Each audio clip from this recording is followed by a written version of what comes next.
Welcome to Spearo Diaries with Laura and Elise, two Kiwi mermaids talking about spearfishing and ocean adventures. For our next instalment of Spearo Goodness, we were lucky enough to trap 4 epic spearfishing athletes into an online catch-up with us before they head to Brazil. For this chat, we talked to Dwane Herbert, Kieran Andrews, Chris Marshall and Jeffery Brown, who are heading to the World Championships, which begin on the 25th of November 2025. These boys will be representing New Zealand, and for those who didn't know spearfishing was a sport, as well as a way to seek your self-selected dinner in Haora, Spearfishing New Zealand, which promotes and advocates for safe and sustainable use of our natural fisheries resources by recreational spearfishers, is the official sporting body for spearfishing in Aotearoa for the New Zealand Underwater Association, our national organising body, and is recognised by Sport New Zealand as a member of the World Underwater Federation. The CMAS Spearfishing World Championships have existed since 1957.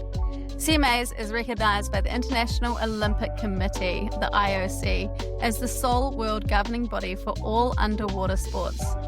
We have had a huge number of very successful and competitive athletes represent New Zealand over the years, such as Alex Edwards, who came second in the world in 2023. Who we have interviewed about her experience in Spain in episode 13 and 14. Please go check those episodes out. When this episode airs in November 2025, the boys have already made their way to Brazil for the 2025 World Championships, and we can't wait to see them smash their personal goals and the team goals. Get ready to hear these Kiwi spearing weapons, goals and aspirations for the comp, as well as some of the ins and outs of this competition and the lead up to this epic World Champs. Let's dive in. Well, welcome to Spearo Diaries podcast, the 2025 Aotearoa spearfishing team. Thank you for taking the time to chat to us tonight before you head overseas. Cheers. We're so excited to chat to you guys before you head to Brazil. You guys are all going to be representing New Zealand in the Spearfishing World Championships. It's going to be a really cool time and we're real excited to see you guys compete. So thank you for coming along. You're welcome. It's good to be here. Yeah, that's good to be here. And for those listening who don't know who your legends already are, online tonight we have the full team. So we've got our manager Jeffery and the athletes Chris Marshall, Kieran Andrews and Dwane Herbert. And we'll kind of roll into sort of covering what the event is and a little bit about you guys and some things you're looking forward to and all of that. And me and Elise have actually got an ongoing joke that maybe by the end of this episode you guys can help us with the answer to, and it's whether or not the New Zealand spearfishing team needs an official name. We've got a few favourites like the Black Shafts, but you guys can have a little think. Let us know. Pink shorts, Pink shorts, silver tips, Kiwi snorks. But in all seriousness, there isn't an official name, so I don't know what the deal with that is, but I'd love to know more about that. But for people who might not know what a spearfishing world champs actually looks like, and Dwane, you might actually be the better person to answer that question. How would you explain what that looks like to someone who has no idea? To me, I would say it's a very European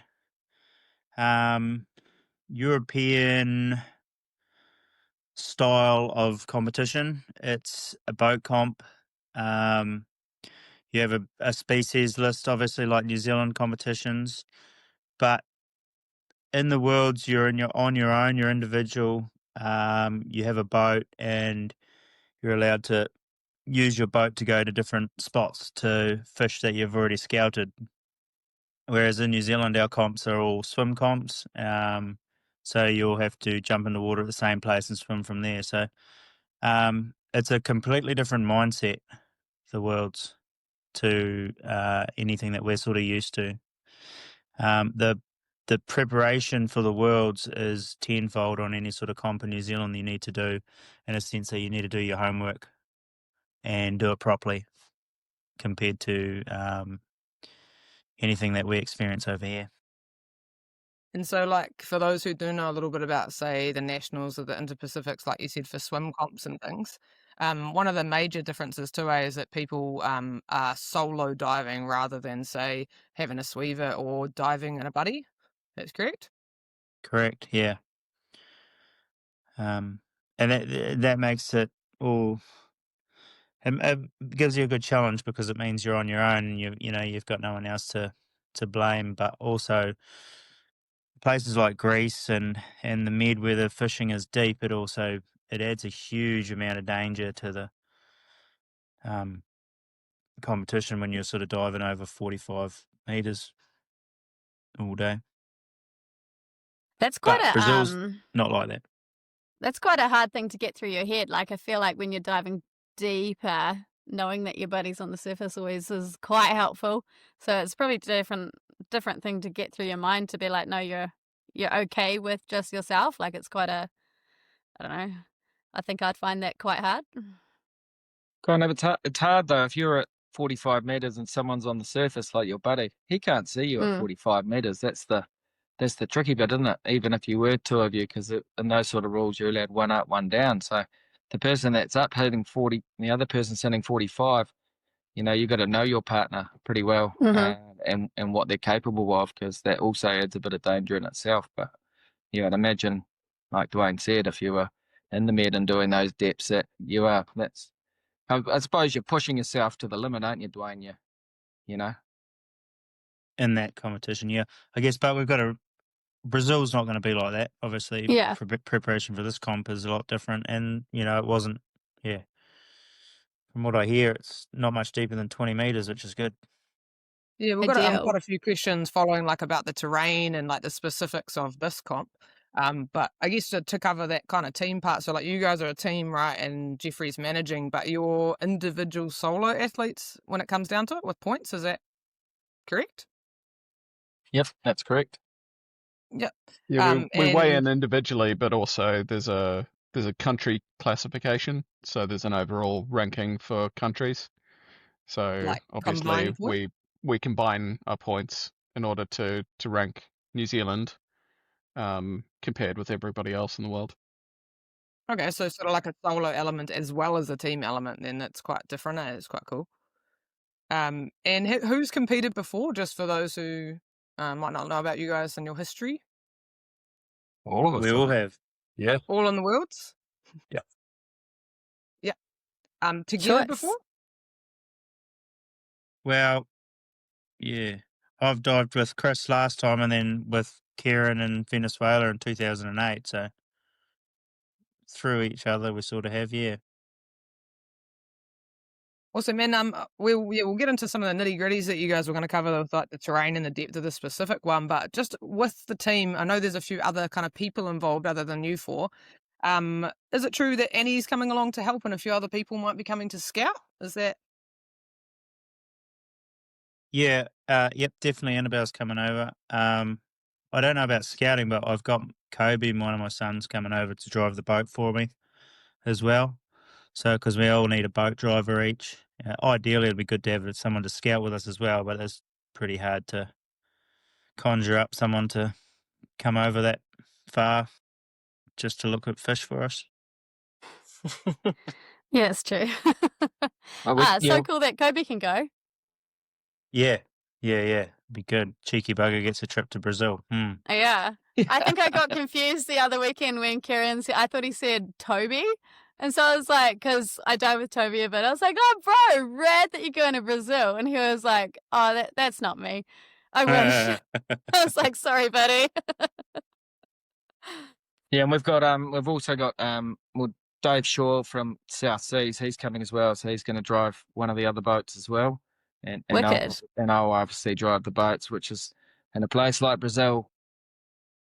And from all the talks that I've had with a lot of Brazilians, none of them really speak English. So I think it would hinder us if we had a boatman that didn't speak English, or we had to translate, or it would start to get really difficult. And I think that would be, that would have a negative effect on these three lads. They need to concentrate on the job at hand, and they need their boatmen just to support them and give them a G up and put them where they want to be. So we're pretty lucky that we've had Dave come over for that very reason, which is good. So pretty awesome. Even though he is filming, but he'll be putting the camera down on those 2 days of competition. Yeah, okay. So it'll be one boat per person, pretty much, per competitor. Yeah, fantastic. Okay, so who's got the fastest boat out of you three? They haven't drawn straws yet. No. Yeah, there's straws to be drawn on We're going to have to find out when we get there. Oh, no. The lovely boat owners decided to give us 3 brand new ladders on the back of his commercial fishing boats, though, this week, so that was nice of them. That's very nice of them. Which I didn't even ask him. He's just decided he thought he'd make it more comfortable for us, which is, bloody big of him, and servicing all the engines and that. So, they quite like the idea of us Kiwis coming over there. I know they don't like the Brazilians after centuries of torment. So, that's got to work in our favour too. Do you ever get worried about, like, when you're organising things, that it's a, like, trusted source? Like, do you reckon anyone, when you're organising things from this country to that country, they'll just, like, mess with you a little bit? Like, so they'll get paid off by another team to, like, not bring your weights or anything like that? There was definitely a bit of that. Our main guy, Edson, he's dove that area for over 30 years. And my best friend, Veronica, her brother married a Brazilian, and just so happens he's a Rio de Janeiro legend diver who runs the clubs and the masters and things. And he's given us Edson. So from that connection, I was pretty sure that Edson will look after us. And he's been bloody awesome, to be honest. Even though he doesn't speak a word of English, he's been really helpful and helped us with the boats and things. And he's going to take us out in the early stages and try and get us some fish that we might just want to tick off our list as a bonus while we're over there.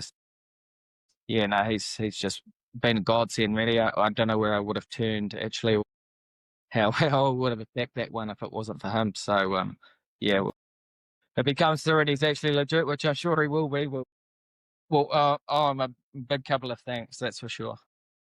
Yeah. Oh, that's awesome. And how about your Portuguese? Has everyone been practicing that? Terrible. I've got translation headphones. Oh. It's a shame it's not Spanish, because I can nail Spanish, I reckon, but Portuguese is a I fun think if you start speaking Spanish at them, it's not going to help things. That's not going to help. No. And generally, you don't need to speak Portuguese to the fish anyway, so you'll be all right, guys. Yeah, just make the eyes at the fish. Just for those who might be aspiring to kind of end up where you guys are one day, and obviously diving 45 metres is a bit of a feat, but how did you guys make the team? Just in brief, like you've competed in nationals comps, obviously, and placed highly. That's pretty much it, eh?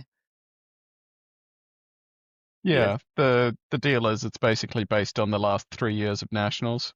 Your best two out of 3 years, with a little bit of weighting towards the most recent. But I mean, like, and then it just comes down to who can make it. Like, in that ranking, Bestie and Jacko are number 1 and 2. So, but they weren't able to make it. It's a hard thing because, you have to take a lot of time off. It limits who can go, which sucks. Yeah. Because, I'm pretty sure that, given the opportunity, I know that Jacko's been, but I'm sure that they would like to go, but the cost and the time off and everything, it's pretty tough. If cost and money and time were not a thing, it would be, I'm sure there'd be a lot more people. Yeah. But it just shows your commitment and the women's, too, though, right? for you guys. Yeah. Exactly. The women's, if there was a bit more of a same team, problem. we would have been a bit more, like, I definitely would have chucked my, I was, super keen, but just didn't work out. But also I'm a baby diver. I've got a lot more years to go before I feel like I could actually compete at the Worlds and not come last. So yay. I suppose that's the beauty of our sport, though. It really doesn't matter how young and old you are. We can all breathe and we can all push ourselves. So It's not like a swim comp where the endurance really comes too much into it from the longevity of swimming. But, you can be a bit older and you can aspire to do it for sure. Yeah. Elise just doesn't want to blow her own trumpet. She would have done No. great, and I'm sure she'll go another year. And I mean, Yeah. the state of women's in New Zealand is I actually qualified, and I cannot dive to 45 meters. So there is hope for us yet. Oh, mate. Give us 10 years, man. Laura's gonna marry some real rich dude, he'll just pay for... Nah, we'll get our own pot of money. Thank you very much. Let's move on. You But don't in all need seriousness- We'll find our own money in time, damn it. in all You seriousness, don't need though, 45 meters to dive in Brazil. You'd need a shovel to make 45 in the zones. Yeah. So I'd just yeah, we'll be bribe all the fine. boatmen somehow. We'd Yeah, figure there you it go. out. Chuck us an extra fish in You there. girls would probably get too distracted by the hot Brazilian men, I would imagine, wouldn't you? I don't know about that.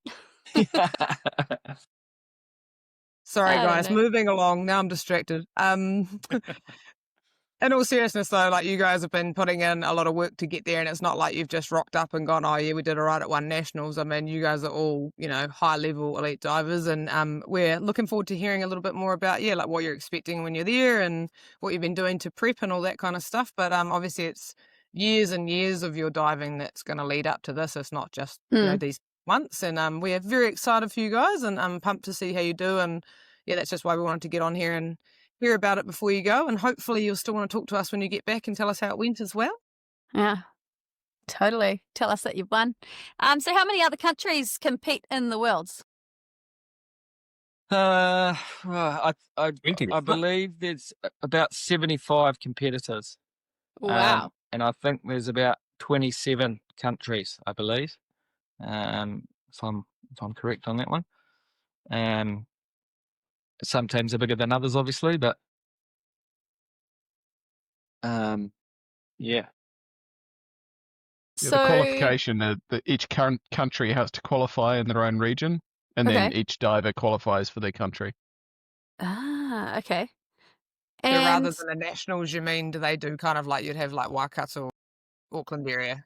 Is that what you mean? No, as in like we qualify through Pan-Pacifics, Inter-Pacifics rather. The Europeans, it's Euro-African Championships, and then there's Pan-American, and each zone gets a certain number of people. I think Kieran's pizza's arrived. Yeah, the Yeah, athlete's that- just getting his nutrition delivered. Love that for him. Yeah. Yeah, and then once your country's qualified, then each country is responsible for selecting their team. So obviously we've got selection criteria for New Zealand, but before we get to selection, New Zealand has to qualify. If we bomb out of Interpacks, we won't qualify for Worlds. Yeah, there's 26 nations. There we go. So you got the Pac 24, which is Chile, Peru, Brazil, and Uruguay. They're obviously probably two of them are probably up there with the favourites because they've been there the last couple of months. Brazil had their nationals there this year. in São Francisco do Sul. Yeah. Wow. So okay. you can actually look it up online. You can have a look at the state of the fish there. Their chili bins are massive, and their chili bins are chocker. So there's a lot of fish there. And then obviously Pacific Oceania, we've got Tahiti, New Zealand, Australia. And then it's Euro Africa. So we've got Turkey, Croatia, Spain, Italy, and France. That's the top 5. And then Algeria, Tunisia, Ukraine, which is kind of crazy because where Ukraine is. Montenegro, Bulgaria, Finland, Portugal, and Denmark. And then Libya, Great Britain, Greece, Norway, and Cyprus. And Argentina rounds off the last one. So, and France, Norway, Italy. So yeah, quite a big bunch. I'm surprised out of all of that we haven't got the US. US are going, aren't they? Oh, I've seen them. They must have slipped in there. It mustn't be on the CMAS thing. So they're on there. Yeah, I'd be I've seen very them surprised. like fundraising to get there and stuff. Like definitely the women are going. I've seen like Good. a few women going, and I was like, yeah, girl, get it. Yeah, they look like they're pretty good Spearos. I mean, just from one photo. And for anyone following along on the competition, it is the 26th of November till the 29th of November 2025. Is there a way that people will be able to follow along and watch you guys or keep updated every day? Yeah, they could check out the Spearfishing New Zealand Facebook page. I'll be doing updates as we go along, and Awesome. the fish we're catching, because there'll be fish that people have never seen before. How the boys are doing, and just a bit of an insight of the facilities and ceremony and all of that sort of stuff. So yeah, I'll be one of my jobs while I'm not studying a map to keep everyone in check. I know Dave will be sending a few videos to TVNZ. Cool. I'm hoping that those videos will get up on a couple of the news coverage places. So yeah, there'll be a few things. I know CMAS they're going to create a channel for it as well. And so that'll also be there. So once those all come through, because CMAS are a little bit slow at organising anything, I'll be flicking links up on probably the New Zealand Spearo Forum as well as the Spearfishing New Zealand page, so people can click that and follow it. Yeah. Yeah, nice. That'd be awesome. I remember for the inner packs down in Coromandel in Mercury Bay, they're having the updates every day was pretty cool, and it was fun to follow along, and I know lots of people are keen to see those, so if we could get some of that going as well, you're going to make a lot of people happy. Yep, absolutely. Yeah, nice. And is it, dumb question, is it every 2 or 4 years, the World Champs? 2. 2. Every 2 years. Yeah. And opposing to the inner packs, right? Inner packs used to be 1, but now it's gone to every 2 as well. So it's sort of, alternating like you say. Okay. This one was kind of pushed forward a bit quicker though, wasn't it? Because their organisation wasn't very good on the when they knew Brazil was going to happen. It was a shorter amount of time than usual. 6 months? Or... Yeah, it wasn't confirmed for a long time. So generally at the end of the last Worlds, they will say the next World will be in 2 years at so-and-so, whereas it wasn't even announced until this year. Yeah. Maybe 6 months ago, which it's actually, to me, it's probably not a bad thing, because it, like, if the Worlds are, say, in Europe, the European countries are close and easy to go and scout, and if they know 2 years in advance where it is, they can repetitively go back and check spots and do their homework. Place and terrain questions, friends. So basically, we'll go through a few of you. So Chris, can you tell us where it is held exactly? Yeah, so the comp's in San Francisco del Sul, San Francisco of the South, which is about 4 hours or so south of Rio. And we've got 2 zones plus a backup zone. The backup zone would be hilarious because it's basically inside a harbour. And I have no idea what would happen if we had to resort to that one. But yeah, is it there's likely to have dodgy weather? Like, is it pretty reliable that you wouldn't need to have that third zone? well, I think they'd probably work pretty hard to not have us in that zone because it looks pretty awful. In saying that, I see the Tahitians have been over there already a couple of weeks, and they've had to spend a lot of time on shore because they haven't been able to dive. Oh. So it makes me wonder or worry that we might end up having to be inside that zone 3. Oh, wow. Yeah, which also shooting in the shadows and the dustiness might come in favour for us too. I don't even think I'd get in, eh? I think you love it, Dwane. You'll be getting in, Dwane, mate. Don't you worry about that. Yeah, I'll be kicking you overboard. I don't know. Kind of how warm is the water was my next question. So I'm sort of picturing where, and I'm kind of just, I guess, wanting to know, like, what's the terrain like, say, compared to New Zealand? What's the temperature of the water like comparatively? So at the moment, the sea surface temperature chart is showing it's 21 degrees. That can fluctuate from what we know quite considerably. Some of the intel that we've been given is that there can be a hard thermocline at depth, and the water just drops in temperature 4 or 5 degrees at that thermocline. So have been told that the fish really aren't in the cold water below that thermocline, but you don't really know until you get there. Done quite a bit of YouTube scouting on this one, and it seems like it's a lot of big older country. And then there's a lot of stuff where it's shooting fish out of the white water and things like that.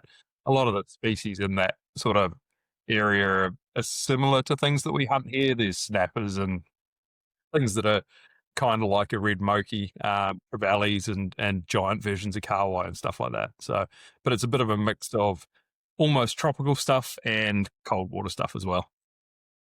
Yeah, and what's the expected depth range? I know you guys were saying 45 meters before, but one of the things I heard, or me and Elise got told about this Worlds, is that it's going to be quite a shallow Worlds compared to normal, if that makes sense. Is that correct? Yeah, that's correct. 20 meters max roundabout. All the Bathy chart top out at 23 meters in the comp zones, really. So, yeah. Okay.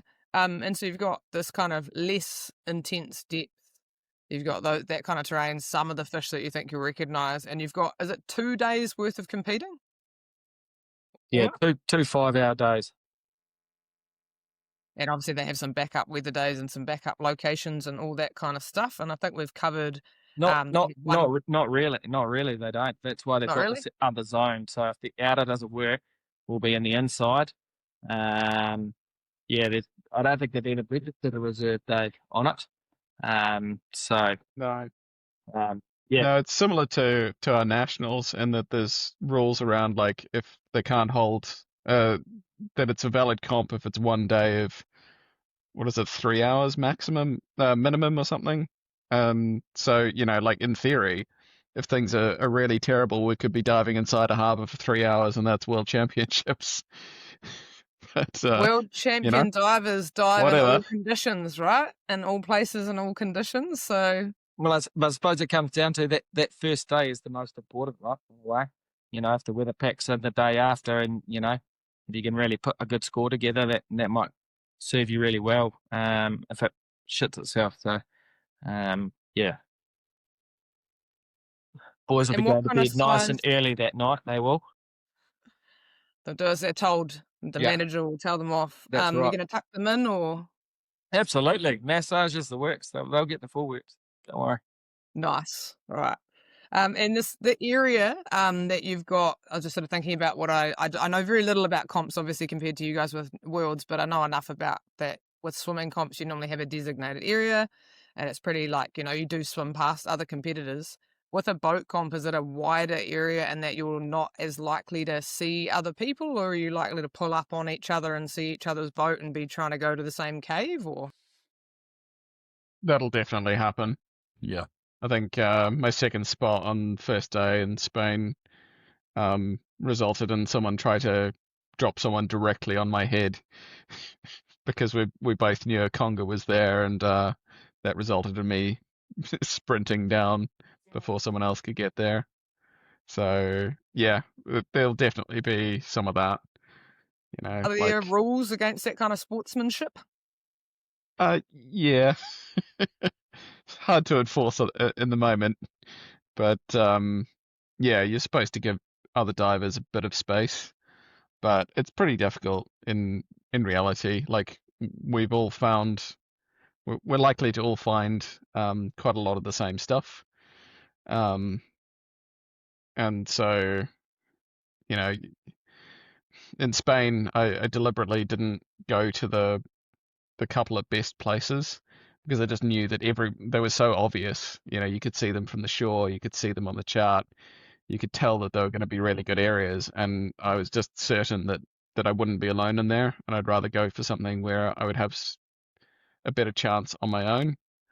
So, there's a bit of gamesmanship there, there's a bit of, planning and decision making, and it might pay off. Maybe everyone decides that they don't want to dive that obvious spot, or maybe everyone, you have 3 divers all going for the same groper at the beginning of a comp. You just never know. Sounds like it can be a little bit tactical there. Chris, what species are you most keen on landing? I'd love to get a cobia while I'm over there. I mean, the odds of that happening during the comp are pretty minimal, but if we do have some time to do some fun diving in the lead up, I'd love to get a cobia. Never shot one, never seen one. That'd be It should pretty all be cool. fun And diving. Dwane, what about you? Have you got a dream fish that you'd like to snag while you're there? Not really. Like would just want to go and see what different species are there, and sort of just I guess diving somewhere different is always like a good challenge and a good experience itself. So no, I haven't really got any one bucket list fish to tick off there. I just it'd be cool just to dive there and experience it. Choice. And lastly, Kieran, what about you?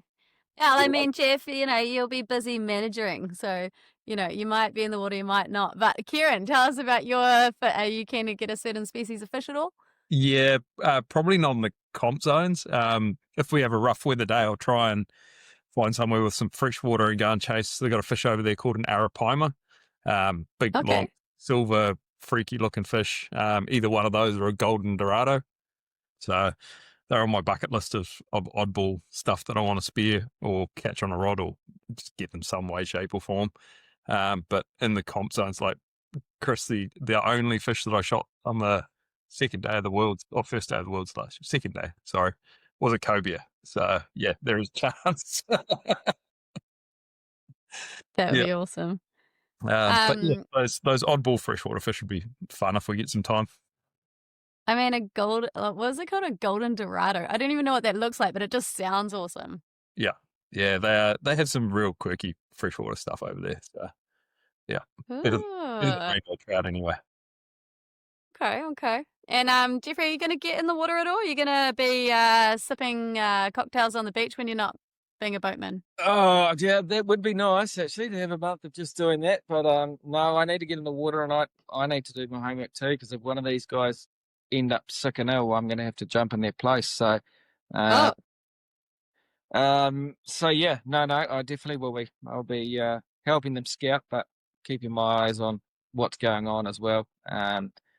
And I'm just happy to hit anything over there, really, because it'll be a first regardless. So it's always nice to see a new fish and a different fish, and see how those different fish fight and things is the fun thing. Cool. We've all had thingy before. We know how they fight, and we like the challenge, but we're hitting a certain fish and we don't actually know how it fights. So something a bit different. I was talking to a friend of mine today, and I said if I had a month non-stop in New Zealand, I'd probably get quite bored. But I think a month non-stop in Brazil, I probably won't get quite bored, because everything's new and fresh. Like Dwane said, that's quite exciting for a diver to see a new terrain and learn and see different things, which is cool.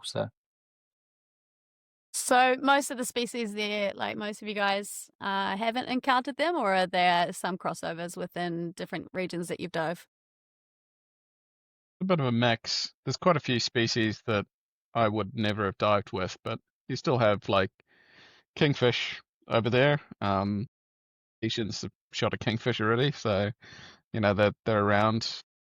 They've got Taylor, lots of things by different names, obviously, but there is a bit of stuff that'll be pretty familiar to us, especially if you've dived in Oz or dived in the tropics or something as well. But then there's just a whole lot of other stuff which I'd never seen before. So the legal fish list is 68 different species. Wow. So made a little booklet. Quite a lot of a little picture booklet. Yeah. I genuinely would. I'm not taking the piss. No, I'm not either. Little terrain, little bit of a behaviour bio next to each one, or we're gonna have to create some notes. And 13 are protected, so There's also a list there, and the gropers, by the look of it, are quite challenging because there's quite a few protected, and the ones that aren't look quite similar to the ones that are protected. So they're the ones you'll have to do your homework on.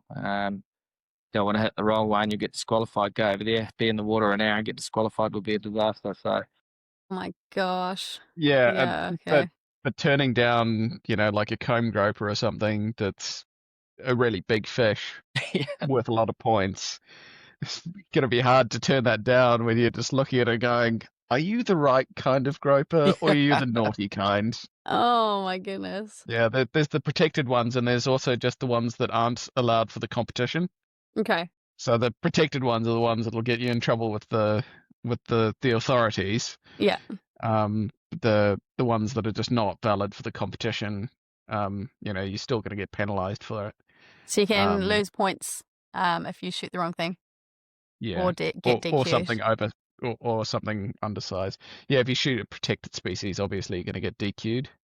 So it's Yeah. yeah. In New Zealand, like in our nationals and stuff, like for example, if we shoot a blue maumau and it's undersized and we're like there's no size limit to it, if anyone listening and wondering about that, but it's more just about like the actual comp says they have to be like, say, 400 grams or 450 grams. We would put like one of those aside and like shoot another one until you get the one that's the right size, or if you're unsure, you might get another one just as big. In the worlds, if you do that, every single one that you shoot counts, right? So you have to be quite careful. Yeah, you can't do that over there. Everything you shoot gets weighed. Ugh. So if you've got like 3 of a species, and you shoot one that goes over the limit, but 2 that are just under, you can't shoot no matter how many more you see, you can't shoot anymore. Yeah. That's you done. And it also means you can't get, like the scoring system is complicated, but it means you won't get bonuses for completing a species and stuff like that.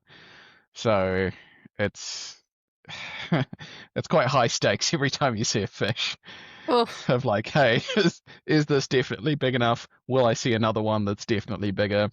Yeah, there's no high grading or anything like that. Everything you shoot gets weighed. Okay. Including penalties. Yeah, there's penalties as well. So same as New Zealand, if you shoot a fish that's less than 2/3 the minimum weight, so if the minimum weight's 500 grams and you shoot something that's at 250 grams, you'll get a penalty for that as well. So, Will you guys be using GoPros heaps in your scouting? Yeah, we do have GoPros, but I don't know whether we'll be religiously using them or not. It just depends on the day. I've seen it looks like it's quite dirty over there, so probably wouldn't be able to get any good footage.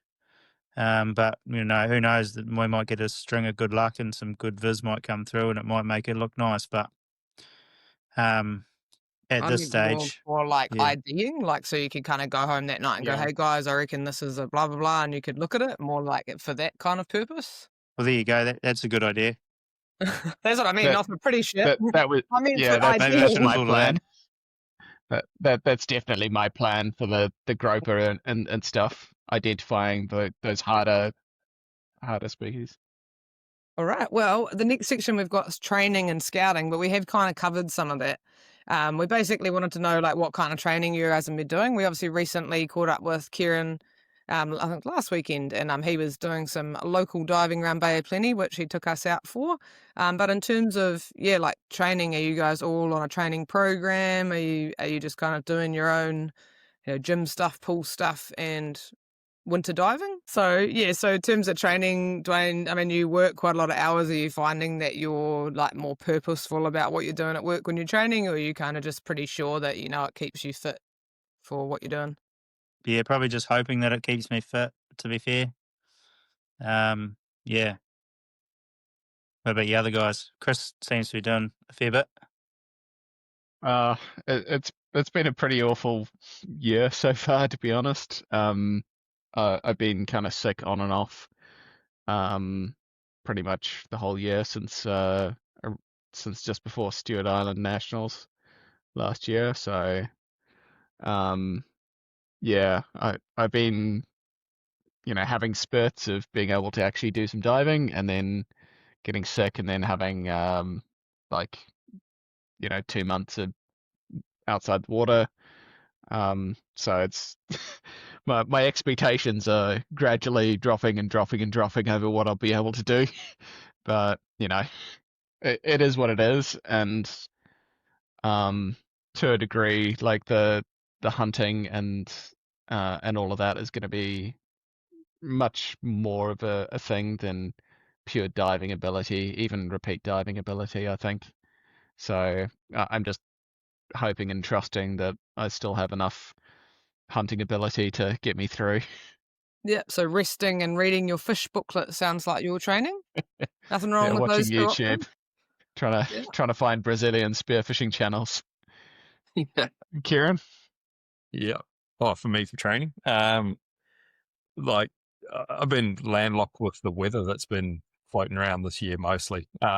So I've been doing quite a bit of running when I've been able to. I started training for a half marathon that I'm actually not going to do because I ended up with a bit of a calf tear and I can't risk the competition on tearing it again. But the times that I have been diving, focusing quite a bit on using real short guns. So you girls that saw that little 75 centimeter gun. Not something I would normally shoot fish with, but it's been a blast. And then just practicing shooting fish in holes, something that I'm not particularly good at. So, and then just grounding as well, just finding fish in places I wouldn't normally. So swimming big pieces of real crap coastline, trying to pull fish out of those and make it hard for myself rather than just going to good spots the whole time. So that's kind of been my my training there. And then just mental stuff as well, just preparing for a couple of days of just getting habit and being competitive and putting yourself in the right mental space. Have you guys made any changes? I know you're talking about being sick, Chris. So I guess anything around, like, I know when I get sick, I get a lot of, like phlegm in my nose and my ears get munted, all that kind of stuff. So in terms of like health-wise, have any of you done any kind of drastic stuff around your diet or alcohol or coffee or anything like that? We'll start with you, Dwane. Yep, knocked off the alcohol for a couple of months. I've got to say, though, it's never bode me well knocking off the alcohol before a comp. Usually if I go in and not worry about it and have the odd beer beforehand, I seem to be more relaxed and do better, but it's sort of a mind game as well. If you knock off, you sort of feel like you're getting fitter and more focused. So, yeah. Haven't knocked off the coffee, still drinking coffee every day, but still doing a bit of fitness as well, I guess. Will you still drink coffee when you're actually competing? Is that something you normally knock off during those days? No, not really. Just one in the morning, I guess, and by the time you get in the water, it's usually been a few hours, and away you go. Cool. What about you, Kieran? Have you changed any of your hydration or supplements or anything like that? It's not that I've changed anything, but a couple of years ago, I started taking an amino acid just for recovery. And that's made the world of difference to me. So if I take one of those the day before the day of and the day after, my recovery time just physically is a whole lot better. Outside of that, no, I haven't knocked off the beers or coffee or anything like that. It's kind of baked into what I do day to day. So, yeah. You're piss fit. We know you're piss fit. You've told me that before. Yeah, I am Nice. absolutely piss fit. What about you, Chris? No drastic changes really. Yeah, I haven't been too bad on sinus and congestion. It's just been like post-viral inflammation stuff that I've been dealing with. So luckily that doesn't mean that I've had any issues with my ears or my sinuses or anything. I did get in the water last weekend and had no equalization issues or anything like that. So that's good. But I don't tend to have tremendous problems with food or drink or anything like that. I'm not going to go crazy about it, but I'll probably be vaguely sensible about things. Let me go over there. I've got the non-alcoholic beers. They're pretty awesome these days. Still taste the same. What about you, Jeffrey? And I was thinking too about you guys flying and stuff. Maybe I'm just very a broken, diseased person, but I find flying messes with my ears and my sinuses and my hydration as well. Is that something you guys worry about? I've knocked off a few things, but then in heaven. I just figure we've got enough focus time there before we're there, and that's where I'll focus my things on. The last 6 months for me, organising this and points has been quite stressful.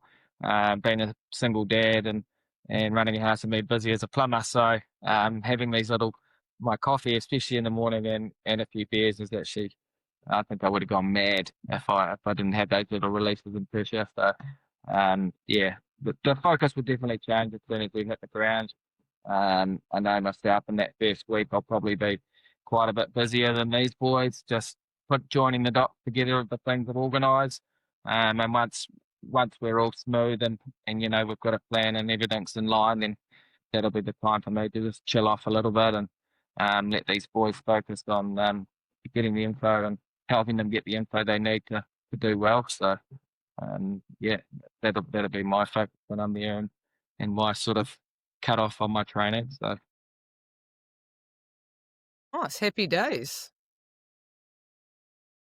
What kind of gear are you guys going to be taking over? I know, Kieran, you're taking a 75 centimetre.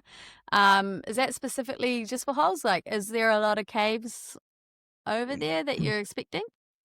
Yeah, I'm expecting there to be a number of different fishing holes, especially when you put gropers on the list. As soon as they get any pressure, they tend to go to ground. I'm also taking a 1 metre gun for fish sort of out in the open, but that little 75 is kind of multi-purpose for diving in. It's fast and pointable and bad viz as well. So that's kind of its role. And then I've got pranger shafts with the multiple barbs on it for shooting fish in holes too. So just something a little. Okay. Yeah. And just going double rubbers or single rubber or singles for everything. Yep. Yeah. Okay, cool. Is anyone taking a roller gun or are we just going basics or? Yeah, I don't think anyone will be using a roller gun. Obviously with the comp, you need it to be simple and quick and easy to reload real quick. So I think it's just going to be single band shafts that shoot real straight, real quick will be the key. Cool. Love it. Awesome. Is there any gear that you absolutely could not lose, like on the flight over? Is there like a mask that you'd be devastated to lose at all, or something lucky in your kit? Probably three competitors actually. That'll be a bit of a disaster. Yeah, we want to get the competitors there, that's for sure. Their man will be gear. I've certainly got like my preferred gear, but it's not like one lucky mask or something. I'll be bringing like 2 or 3 of everything. Just, I'll be bringing like 3 identical masks and 3 snorkels, and you just don't want to have to worry about like losing something on a scouting day and then panicking that you don't have like what you're going to normally want to use for the comp. So just bringing lots of everything. Would it be fair in saying if, because Garmin have been really great for us, hooking us up and being our major sponsor, and they've given us some sounders, some top of the range sounders to put on the boats, which the fisherman has allowed us to be able to put these on, and just losing one of them actually doesn't make it even as a team or as 3 individuals, and to lose that piece of technology, which I think is going to really help us in a new area we've never been. I think that's probably, the one thing I wouldn't want to lose in luggage. So at least each one of us are even within the boats, I reckon. We can replace a spear gun, we can replace gloves, booties, whatever. That over there trying to get, because their import tax is so high, especially over there, to replace that in such a short amount of time would be a real hindrance to one of the competitors. And then what will we do? Paper, scissors, rock to who doesn't have on their boat. So I reckon that would be the one bit of kit we wouldn't want to lose whilst we're traveling. Yeah. Okay. So you've been really, really lucky with sponsors. Garmin's been pretty incredible. It's probably helped that Kieran's a athlete on the team, I'm sure. But yeah, what other sponsors have you got supporting you guys? sponsors have been a real tricky one this time around, especially speaking to people that have been there and done that as well. They normally have got a lot more time to organise it, and when it dropped, a lot of the big budgets had already been out from the big sponsors. So trying to convince them into twisting a budget to help us was pretty hard and impossible. So we actually got quite a few smaller sponsors. So we got it was mostly for the raffle that we got the sponsors from like Capital Fishing and here in Wellington. Even my tattoo artist from down the road here helped us out. Just small little no-namers. Cat from Opticals helped us out, which has been really great. And Ocean Hunter and Dive Wellington. So it's just really been a collective of a bunch of little ones for this one. Yeah. I think I had another 6 months up my sleeve. We would have met the budgets. We could have, got the larger companies involved. But also this year round, it's people, the current climate. A lot of people, especially in the retail market, people aren't spending money. So these companies don't have the influx of the money coming in. So that's also been a factor.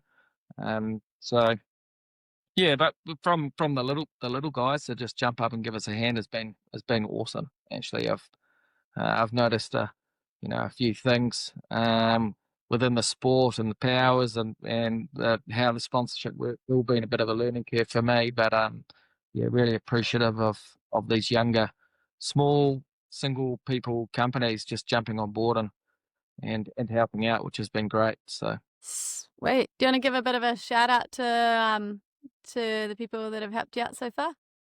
Yeah, totally. I'd love to give a shout out to Mana Moku, Te Rewas, Pukerua Bay, and Ocean Hunter Wellington, Dive Wellington. Who else we got?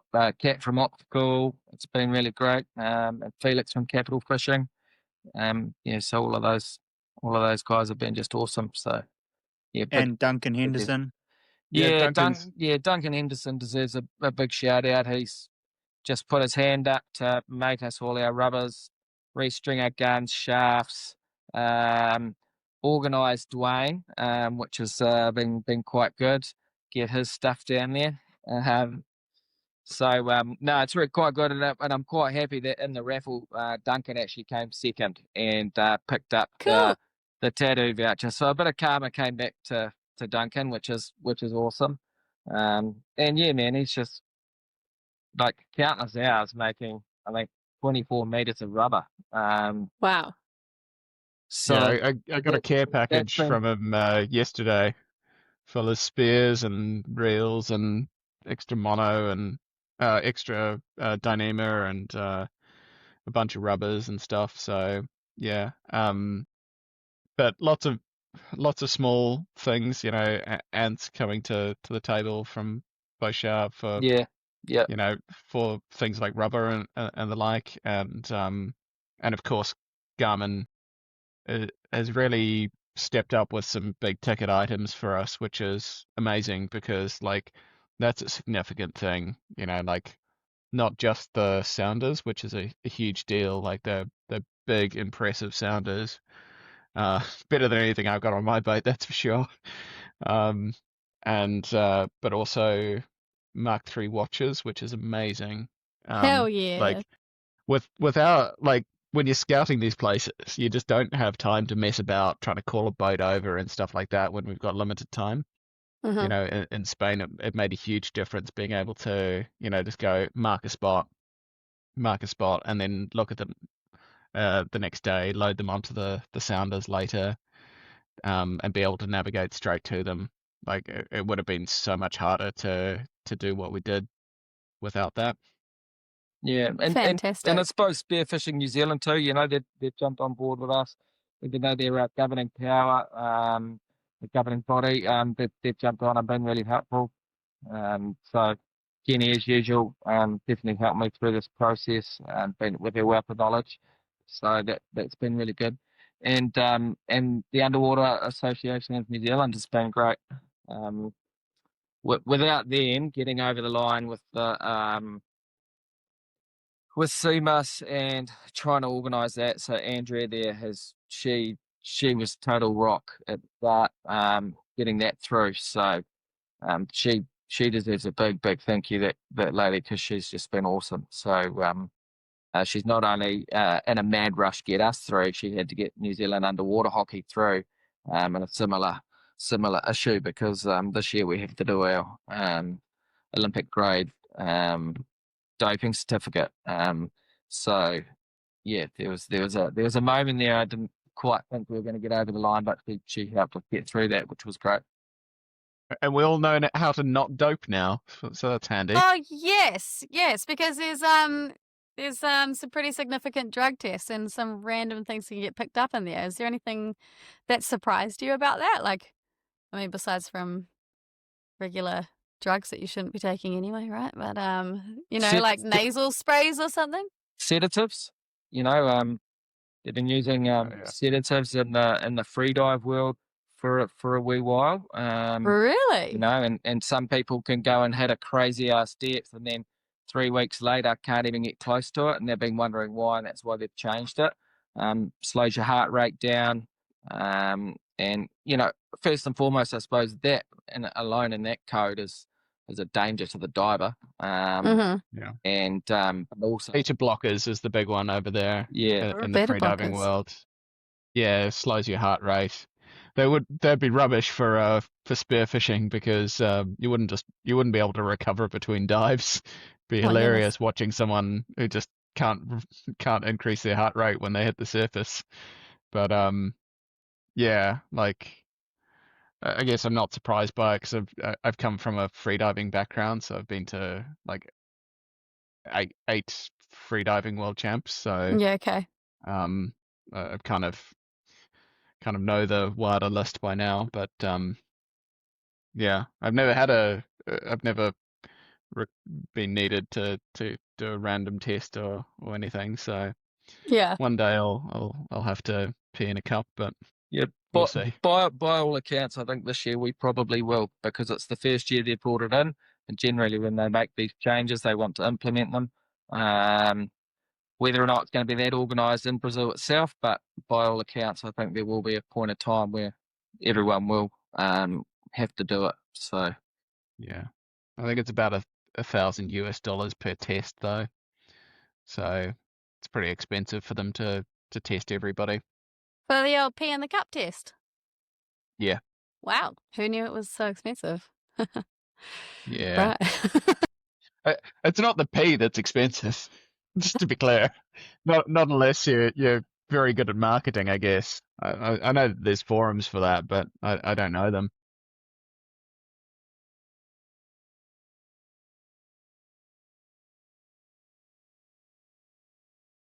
Cool.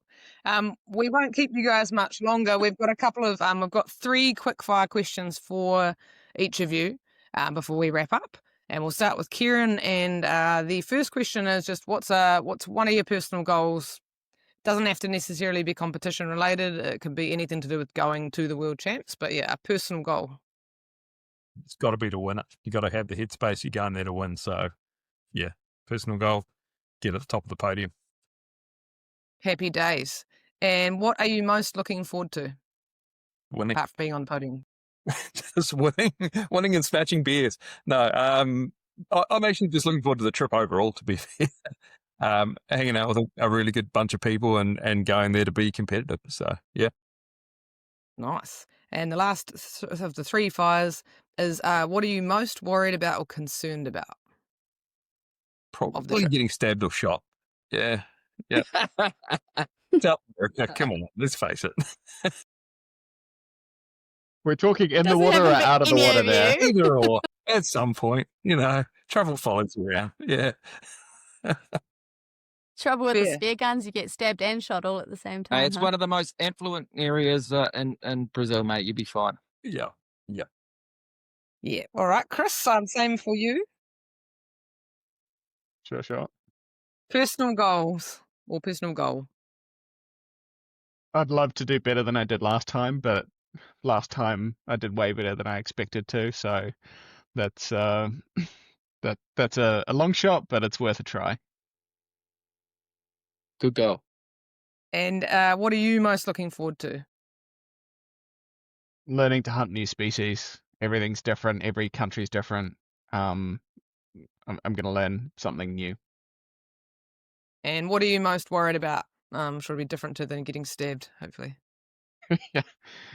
Well, I grew up in Johannesburg, South Africa, so that's It'll be hard. probably a bit worse. Yeah, probably my biggest concern is just that I've been sick so much this year that I'm pretty nervous that I'm just not gonna be up to it. But fingers crossed. What can you do at this point? At worst, I'm scouting for Jeff. I'll rub my crystals for you, Chris. Sweet. Sweet. Sorry. Sweet. So, Dwane, how about yourself? Are you got any personal goals while you're over there, or is there anyone that you're specifically watching out for? No, like pretty much along the same lines as those two boys, especially same as Chris with the last one. Pretty disappointed. I reckon New Zealand could be on a podium. That would be a goal. Get New Zealand team there. I think we've got the divers. We just haven't done the recipe right, and I think hopefully this time we do it properly and see some results, see some positiveness. Awesome. I feel like you guys are going to bring in some pretty good results regardless. Yeah, I'm expecting you guys, number 1, number 2, number 3, you can all figure it out once you get there, who wants to be who.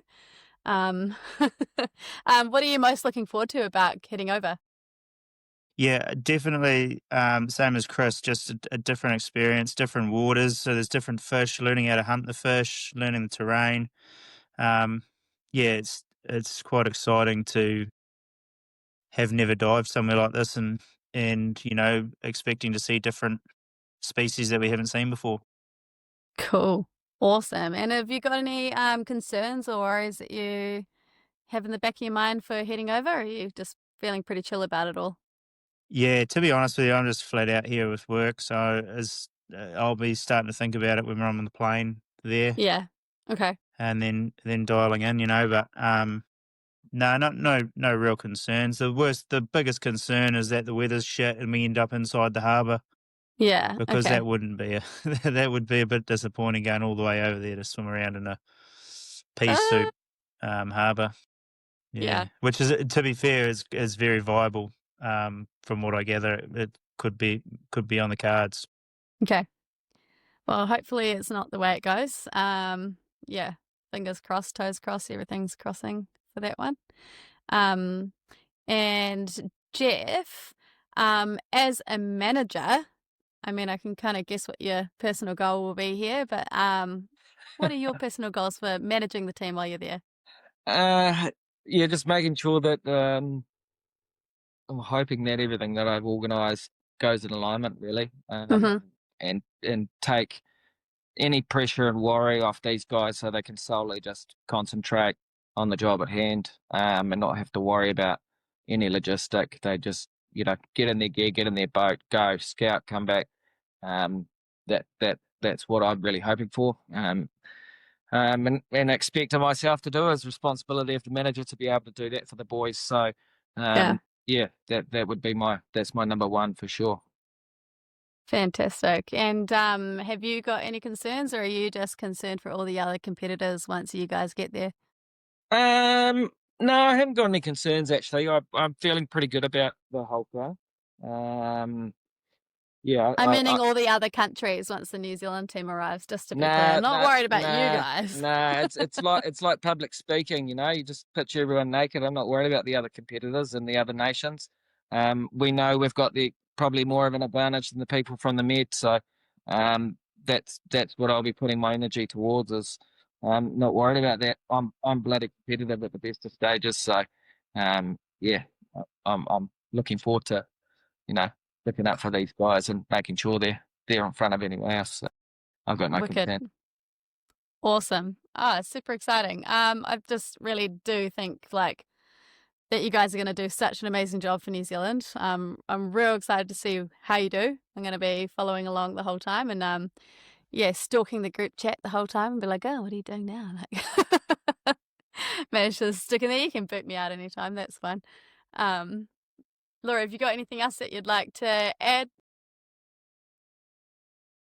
Depends how lame my joke is, but I'm just wondering, I've got one last question for you all, but pre that, you know how Tour de France works and they draft and like some dude like masters the hill and like slays his legs and the other dude gets to go like win? I've only just been thinking about, would that work for spearfishing? Like, could you work as a team and get rid of all the other dudes and like, sacrifice some people just so you can win? Is that a thing? It's probably not.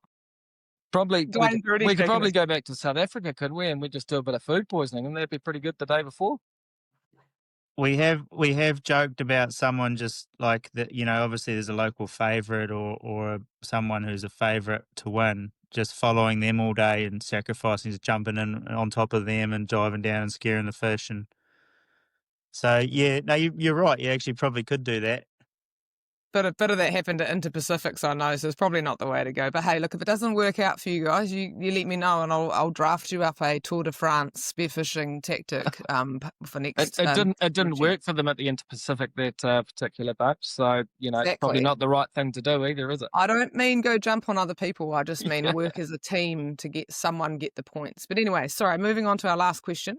I would love to ask all of you if you could choose a name for the New Zealand team, how we've got like the Black Sticks and the All Blacks and everything. What would you suggest being the New Zealand team name? I mean, the classic is the Blackouts, isn't it? Not bad. Not The bad. Blackouts. What about the Silver Shafts? I don't hate it. Silver Shaft's good. Yeah, it's a little bit Austin Powers with gold member, but I mean... Reminds me a bit of the New Zealand badminton team. The Black Cocks? Black Shuttles. Is the it? Cocks, It is, isn't it? Oh, awesome. That's so good. Dwane doesn't want to play this lame game, do you, Dwane? No, we actually once did have New Zealand Blackfins written on our shirt. This is back in, I don't know, early 2000s. For one Indo-Pacific, someone came up with Blackfins, but that's the only thing I've got. I think the Surf Lifesaving has something similar. I can't think what Underwater it is. hockey are the Blackfins as well. There you go. Yeah. Oh, there you go. You can't stamp on another code's thing, can you? No, this was before underwater hockey existed. Yeah. Oh, yeah. Yeah, they can light up. Kieran's in the dark, but have you got one, Kieran? I got nothing. No. And my camera just did something weird and I can't turn it back on. So, yeah. Spearo Diaries. Whatever you're eating. Don't lie to us. See that training pizza you got there, Well, we don't want to keep you Awesome. guys much longer, so I will finish off my part just by saying I hope you guys have a glorious time. I hope you have magical memories made, and it'd be great if you could get what it is you want. It is, the titles you're all pushing for, and I hope you have a glorious time, and I look forward to hearing how you guys go when you get back. Awesome. Thank you guys so much for coming. Super appreciate it. Thanks, girls. Thanks for having us.